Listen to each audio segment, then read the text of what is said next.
Welcome. Today, we're going to solve a system of two equations with three variables. Specifically, we'll find all the values for x, y, and z that satisfy both x squared plus y squared plus z squared equals 14, and x plus y plus z equals 6. By the end of this video, you will be able to solve for variables in a system of quadratic and linear equations like this one. Now, you might be thinking, 2 equations and 3 variables? That sounds complicated. Usually, we need the same number of equations as variables. But with the right strategy, this system becomes quite manageable. We're going to use a clever algebraic trick to solve it efficiently. Our main strategy here will be substitution. The goal is to reduce the number of variables to make the problem simpler. Let's start with our 2 equations. We have the quadratic equation, and we have the linear equation. From the linear equation, we can easily isolate one of the variables. It doesn't matter which one, since the equation is symmetric. Let's solve for x.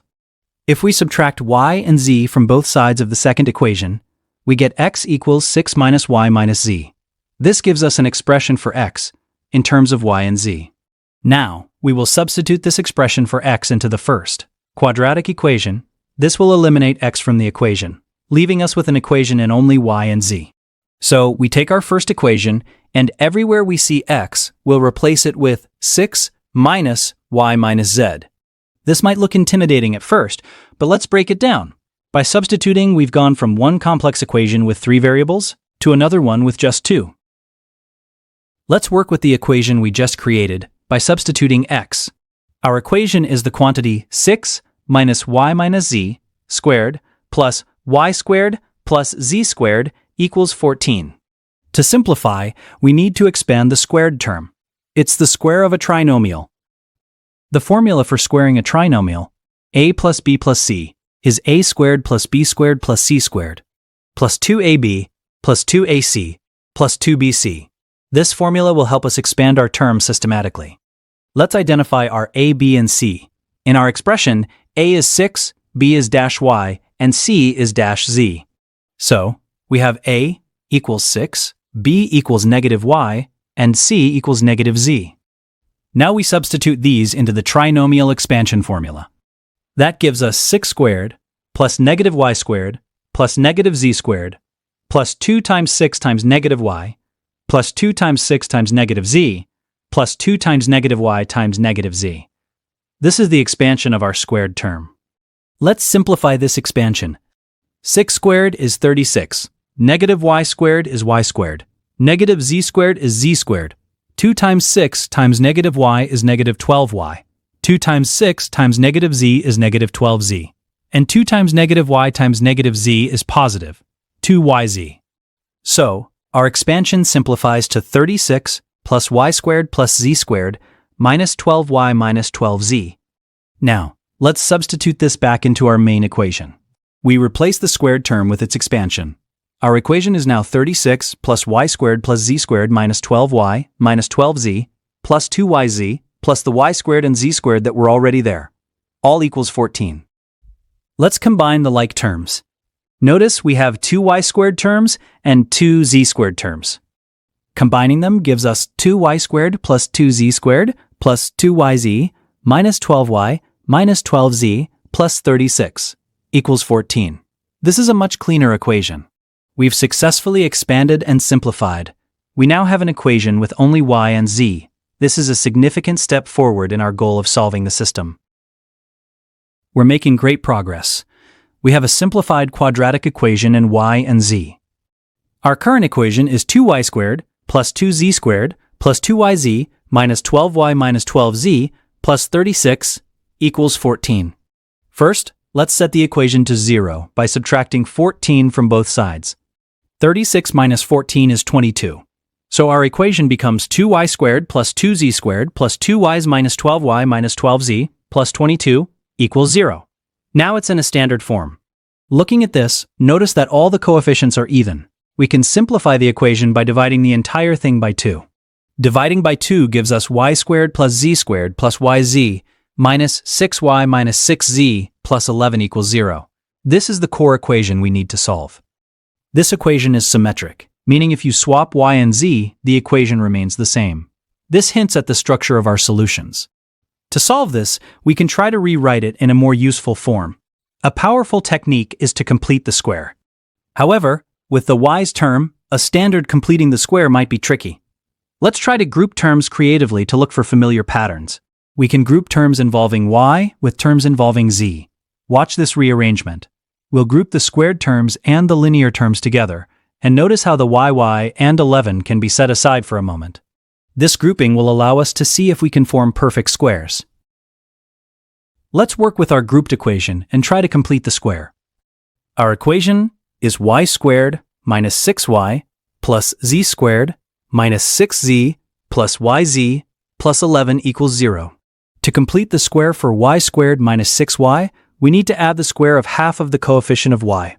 Half of minus 6 is minus 3, and minus 3 squared is 9. So, we add 9 inside the first parenthesis. This turns it into the perfect square, y minus 3 squared. Similarly, for z squared minus 6z, we add 9 to complete the square, which gives us z minus 3 squared. So, z squared minus 6z plus 9 equals z minus 3 squared. Since we added 9 twice on the left side of our main equation, we must also add it twice to the right side, which is currently 0. So, we add 9 plus 9 to the right side, giving us 18. Let's rewrite our full equation with the completed squares. The equation becomes y minus 3 squared plus z minus 3 squared plus yz equals 18. This is a very powerful transformation that will lead us to the solution. Let's continue to simplify our expression to uncover the solutions. Our simplified equation is the sum of two perfect squares plus yz equals 18. This form isn't quite a perfect square trinomial, but it's very close to another useful identity. Consider the square of a sum, y plus z squared. We know that y plus z squared is y squared plus z squared plus 2yz. Look at our equation. We have y squared, z squared, and yz. We're just missing another yz term to form a perfect square. Let's expand the terms in our equation to see this more clearly. Expanding y3 squared gives y squared minus 6y plus 9. Expanding z3 squared gives z squared minus 6z plus 9. Adding yz and setting it to 18. Now, let's rearrange these terms and set the equation to 0. We get y squared plus z squared plus yz minus 6y minus 6z plus 18 equals 18.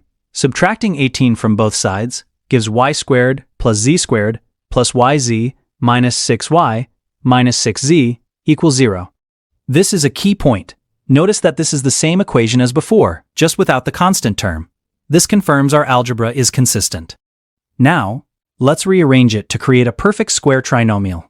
We can rewrite the equation as y squared plus 2yz plus c squared. This is the perfect square, y plus z squared. But to do this, we had to add an extra yy. To keep the equation balanced, we must subtract it right away. So, our equation becomes y plus z squared minus yz minus 6 times y plus z equals 0. This is a brilliant rearrangement that makes the next step obvious. We have a polynomial in terms of y plus z and yz. Let's pause and reflect on our progress. Our goal was to solve this system. We substituted, simplified, completed the square, and rearranged the equation. We're now left with a much simpler form to work with. Let's look at that resulting equation again. The equation y plus z squared minus yz minus 6 times y plus z equals 0. Let's also remember our original linear equation. That's x plus y plus z equals 6. From this, we can easily find the sum y plus z. It must be 6 minus x. Let's substitute this back into our simplified equation. Everywhere we see y plus z, we'll replace it with 6x. This gives us the quantity 6 minus x squared minus yz minus 6 times the quantity 6 minus x equals 0. This introduces x back into the equation. Let's expand and simplify this. Expanding the first term gives 36 minus 12x plus x squared. Expanding the last term gives minus 36 plus 6x. The minus yz term stays. We can see that the 36 and minus 36 cancel out. We are left with x squared minus 12x plus 6x minus yz equals 0, which simplifies to x squared minus 6x minus yz equals 0. We now have a relationship between x and the product yz. Let's call this our key result 1. Let's put aside key result 1 for a moment and look for another relationship between our variables. We started with two equations. So far, we've only used the second one to solve for x and then perform a substitution. Now, let's look at the first equation. This one relates the sum of the squares of x, y, and z. Let's try a different substitution from the second equation into the first. The second equation, x plus y plus z equals 6, tells us that y plus z must equal 6 minus x. Let's square both sides of this expression. This will give us a term that looks like part of our first equation. Squaring both sides gives y plus z squared equals 6 minus x squared. Expanding both sides, we get y squared plus 2yz plus z squared equals 36 minus 12x plus x squared. Now, let's rearrange this to look more like our first equation. We have y squared plus z squared, so let's get those together. We can write this as y squared plus z squared equals 36 minus 12x plus x squared minus 2yz. This is a very powerful identity. It tells us that the sum of the squares of y and z is equal to the square of their sum minus 2 times their product. This expression is identical to our initial quadratic equation, except it relates y and z. This is our second key result. Let's put the two key results we found side by side. First, we have our relationship from the substitution, x squared minus 6x equals yz. Second, we have the identity from the squared equation, y squared plus z squared equals x squared minus 12x plus 36 minus 2yz. Now we can use our original quadratic equation to tie it all together. Remember the first equation, x squared plus y squared plus z squared equals 14. Let's substitute our expression for y squared plus z squared from key result 2 into the original equation. This gives us x squared, plus the expression for y squared plus z squared equals 14. This equation now contains only x and yz. Let's simplify this new equation. We combine the x squared terms to get 2x squared. The equation is now 2x squared minus 12x plus 36 minus 2yz equals 14. We've got yz in there again. But we have a way to deal with yz. That's what key result 1 is for. Since yz equals x squared minus 6x, we can substitute that into our equation. Our equation becomes 2x squared minus 12x plus 36 minus 2 times the quantity x squared minus 6x equals 14. We have now created a single equation with only one variable, x. We have eliminated both y and z. Now that we have an equation with only x, we can solve it. Let's work with the equation we derived. 2x squared minus 12x plus 36 minus 2 times the quantity x squared minus 6x equals 14. Our first step is to distribute the minus 2. This gives us 2x squared minus 12x plus 36 minus 2x squared plus 12x equals 14. Now, let's look for terms that cancel out.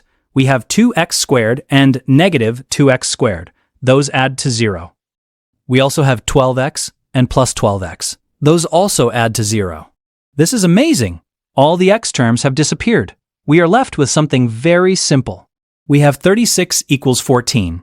Wait a minute, that doesn't seem right. It's an obvious contradiction. This means we've made an error somewhere, likely in an earlier step. Let's backtrack. The issue isn't in our algebra from the previous step. It's in key result 1. Remember our equation from substitution? 6 minus x quadrats minus yz 6x equals 0. Expanding the first term gives 36 minus 12x plus x squared. Expanding the third term gives minus 36 plus 6x. Ah, here's the mistake. The first and third terms both contain a 36. This cancels the 36 from the first term. So, we are left with negative 12x plus x squared plus 6x minus yz equals 0. This simplifies to x squared minus 6x minus yz equals 0. This means our first key result, the relationship between x and yz, is absolutely correct. The error must be somewhere in the second part of the derivation. Let's re-examine how we formed key result 2. We are very close to the right answer, but this mistake tells us our strategy needs a slight correction. Okay, let's fix that mistake and get back on track. We'll recap our main strategy. We started with our two equations. From the second equation, we correctly found that y plus z equals 6 minus x. Our substitution from this step into the first equation led to the correct result. X squared minus 6x equals yz. This is not the problem. Let's rewrite this equation without fully substituting key result 1 yet. Our goal is to solve for x. Let's expand the middle term, the quantity 6 minus x squared. That gives us x squared plus 36 minus 12x plus x squared minus 2y's equals 14. This is the correct equation before using the first key result. Now, let's substitute our known value for yz. We know that yz equals x squared minus 6x. This is where our previous error was, in how we substituted. So, we substitute x squared minus 6x in place of yz. This is the crucial correction. Let's expand and simplify this corrected equation. We have x squared plus 36 minus 12x plus x squared minus 2x squared plus 12x, all equals 14. Let's look at the x squared terms. We have x squared plus x squared, which is 2x squared, minus 2x squared. They cancel out. Now for the x terms. We have minus 12x and plus 12x. They also cancel out. This leaves us with just 36 equals 14. Wait, this is the exact same contradiction we had before. We have proven that if our original system of equations has a solution, then 36 must equal 14. This is a mathematical impossibility. A contradiction means our initial assumption that a solution exists must be false. Therefore, we can conclude that the system of equations has no real solutions. Let's formalize our conclusion. Our goal was to find x, y, and z that satisfy the system. We have the quadratic equation and the linear equation. Let's verify the conclusion using a different method to build confidence in our answer. We can think about this problem geometrically. The first equation, x squared plus y squared plus z squared equals 14, describes the surface of a sphere centered at the origin, with a radius of the square root of 14, which is about 3.74. The second equation, x plus y plus z equals 6, describes a flat plane. Any solution, x, y, z, to the system must lie on both this sphere and this plane. In other words, a solution would be an intersection point between the sphere and the plane. For there to be a solution, the plane must intersect the sphere. For the plane to intersect the sphere, the shortest distance from the origin, the center of the sphere, to the plane must be less than or equal to the sphere's radius. The formula for the distance from a point, x naught, y naught, z naught, to a plane ax plus by plus cz plus d equals 0 is the absolute value of ax naught plus by naught plus cz naught plus d, all divided by the square root of a squared plus b squared plus c squared. In our case, the center of the sphere is the origin, 0, 0, 0. The equation of our plane is x plus y plus z minus 6 equals 0. So, our point is 0, 0, 0, and our plane has a equals sine 1, b equals sine 1, c equals sine 1, and d equals sine 6. Plugging these values into the distance formula, we get the absolute value of minus 6 in the numerator and the square root of 3 in the denominator.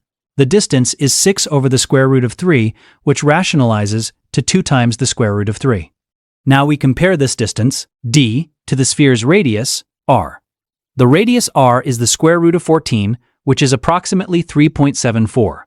Our distance d is 2 times the square root of 3, which is approximately 3.46. The distance d is less than the radius r. This means the plane passes right through the sphere, so there should be solutions. Okay, so our geometric check contradicts our algebraic one. This confirms we must have made a mistake in the algebra that led to 36 equals 14. We need to find the error. Let's find the error. The contradiction 36 equals sign 14 was a powerful signal that something was wrong. Our geometric check showed solutions should exist. Let's re-examine our substitution process one more time, very carefully. Our equations are x squared plus y squared plus z squared equals 14, and x plus y plus z equals 6. Our strategy was to isolate x from the second equation and substitute it into the first. X equals 6 minus y minus z. Let's square both sides. X squared equals 6 minus y minus z squared. Using the trinomial expansion formula, x squared equals 36 plus y squared plus z squared minus 12y minus 12z. plus 2yz. Now, we substitute this entire expression for x squared into our first equation. The first equation is x squared plus y squared plus z squared equals 14. Replacing x squared, we get 36 plus y squared plus z squared minus 12y minus 12z plus 2yz plus y squared plus z squared, all equals 14. This was our first attempt. Let's combine terms. We have 2y squareds and 2z squareds. This gives us 2y squared plus 2z squared plus 2yz minus 12y minus 12z plus 36 equals 14. Let's simplify by dividing by 2. We get y squared plus z squared plus yz minus 6y minus 6z plus 18 equals 7. Notice the right side is 7, not 14, and the constant on the left is 18. Ah, here it is. The mistake was right here. Dividing the right side of 14 by 2 gives 7, not 14. This changes everything. Let's correct it. Subtracting 7 from 18, we get y squared plus z squared plus yz minus 6y minus 6z plus 11 equals 0. This is the same equation as before we spotted the mistake. This proves that our algebraic derivation for x squared minus 6x equals yz was correct all along. We've found our mistake and corrected the equation. Now we can proceed with confidence. Our goal is to solve for y and z using the simplified quadratic equation. The corrected equation is y squared plus z squared plus yz minus 6y minus 6z plus 11 equals 0. This equation is symmetric. This is a very important clue. It suggests that any solution, yz, will also have a corresponding solution, zy. This happens when y equals z. Let's explore that possibility first.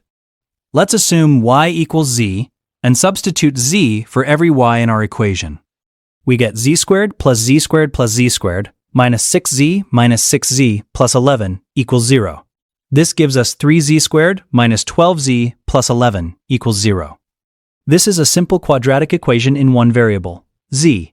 We can solve it using the quadratic formula. The quadratic formula is z equals negative b plus or minus the square root of b squared minus 4ac all over 2a. In our equation, a equals 3, b equals minus 12, and c equals 11. Substituting these values, we get z equals 12 plus or minus the square root of 144 minus 132 all over 6. This simplifies to 12 plus or minus the square root of 12 all over 6. Since the square root of 12 is 2 times the square root of 3, we can simplify this to 2 plus or minus the square root of 3. These are our two possible values for z when y equals z. And since y equals sine z, these are also the values for y. Now we just need to find the corresponding values for x. Let's use our original linear equation, x plus y plus z equals 6. Since y equals z, this simplifies to x plus 2z equals 6. So, x must be 6 minus 2z. Let's find the two possible x values. For the first z, x is 2 minus 2 times the square root of 3 over 3. For the second z, x is 2 plus 2 times the square root of 3 over 3. So, we've found two sets of solutions by assuming y equals z. Let's list them. Our first solution is x equals 2 minus 2 root 3 over 3, and y and z are both 2 plus root 3 over 3. Our second solution is x equals 2 plus 2 root 3 over 3, and y and z are both 2 minus root 3 over 3. But what if y is not equal to z? Are there other solutions? Let's go back to our corrected equation in y and z. We have y squared plus z squared plus yz minus 6y minus 6z plus 11 equals 0. We can rewrite this in a more enlightening way by completing the square. Let's group the y squared, the yz, and the negative 6y. This is a quadratic in terms of y, where z is treated as a constant. For y to be a real number, this quadratic equation must have a non-negative discriminant. The discriminant, delta, is b squared minus 4ac. Here, b is z6, and c is the constant term, z squared minus 6z plus 11. Expanding this, we get z squared minus 12z plus 36 minus 4z squared plus 24z minus 44. Combining like terms gives us 3z squared plus 12z minus 8. This discriminant must be greater than or equal to 0. Multiplying by -1, which flips the inequality, we get 3z squared minus 12z plus 8 is less than or equal to 0. This inequality tells us the range of possible values for z. The roots of this quadratic are where it equals 0. Using the quadratic formula for z, we find z equals 2 plus or minus 2 root 3 over 3. This is a parabola that opens upwards, so it's less than or equal to 0 between its roots. So z must lie in the interval between 2 minus 2 root 3 over 3 and 2 plus 2 root 3 over 3. The exact same argument would hold for y. For there to be real solutions for y and z, this condition must be met. Now let's find the values of z and y that are solutions to this problem, not just in the allowed interval. Let's rewrite our equation y squared plus z squared plus yz minus 6y minus 6z plus 11 equals 0. We'll solve for y using the quadratic formula, treating z as a constant. For y to be a real number, the term under the square root, the discriminant, must be non-negative. We just found that it equals 0 only at 2 points. The discriminant is 0 when z equals 2 plus or minus 2 root 3 over 3. Let's test the possibility that the discriminant is positive, not 0. Let's pick a value for z that's between the roots, for example, z equals 2. If z equals 2, the discriminant is minus 12 plus 24 minus 8, which is 4. This is a positive number. With z equals sign 2, our equation for y becomes y squared minus 4y plus 3 equals 0. This factors nicely into y1 times y3 equals 0, giving us y equals 1 or y equals 3. So we have two possible solutions for yz, 1, 2, and 3, 2. Let's find their corresponding x values using x equals 6 minus y minus z. For 1, z equals 1, 2, x is 6 minus 1 minus 2, which is 3. For y, z equals 3, 2, x is 6 minus 3 minus 2, which is 1. We found two more solutions, 3, 1, 2, and 1, 3, 2. Notice they are symmetric. If we had chosen y equals sign 1, we would have found z equals sign 2 or z equals sign 3, leading to the solutions 2, 1, 3, and 2, 3, 1.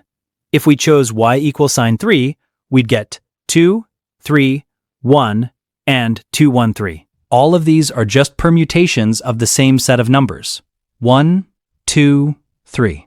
In fact, all 6 permutations of 1, 2, 3 are solutions. 1, 2, 3, 1, 3, 2, 3, 1, 3, 1, 2, and 3, 2, 1. We have found solutions where y equals z and solutions where y does not equal z. What did we do differently this time? The first time, we made a mistake with the constant. This time, we completed the square to analyze the discriminant. This allowed us to find the range of possible solutions and to identify integer solutions more easily. Let's summarize everything we've discovered. We started with two equations with 3 variables. Our task was to solve for x, y, and z. The system was symmetric, and we found that by using the substitution y equals z, we could find 2 real solutions. These solutions involve square roots and its symmetric pair. By completing the square on our main equation in y and z, we were able to find all other real solutions. These are all the permutations of the integers 1, 2, and 3. For example, 1, 2, 3, and 3, 1, 2 are both valid solutions. We also learned the importance of checking our work, especially with geometry. The contradiction we found in our first attempt was a crucial hint that we had a mistake, which we were then able to find and correct. We have now accomplished our learning objective. You are now able to solve for variables in a system of quadratic and linear equations. Let's take a final step and confirm that these solutions actually work by plugging them back into the original equations. Let's take the integer solution 1, 2, 3. Now let's test one of the radical solutions. Let's use solution 1, where y equals sign z. First, the linear equation, x plus y plus z equals the first term plus the second term plus the third term. The square roots of 3 over 3 cancel out, and we are left with 2 plus 2 plus 2, which is 6. This is correct. Now for the quadratic equation, this will be more involved, but it should work out. We need to calculate x squared plus y squared plus z squared. Y squared equals z squared, which is 2 plus 2 times the square root of 3 over 3, all squared. This gives 4 plus 8 root 3 over 3 plus 4/3. Note the positive sign. Let's sum these three terms. We have 4 minus 8 root 3 over 3 plus 4/3, plus 2 times the quantity 4 plus 4 root 3 over 3 plus 1/3. The root 3 terms, negative 8 root 3 over 3 and positive 8 root 3 over 3, cancel out. The numbers look a bit messy, but they work. This confirms our solutions are correct. Thank you for watching.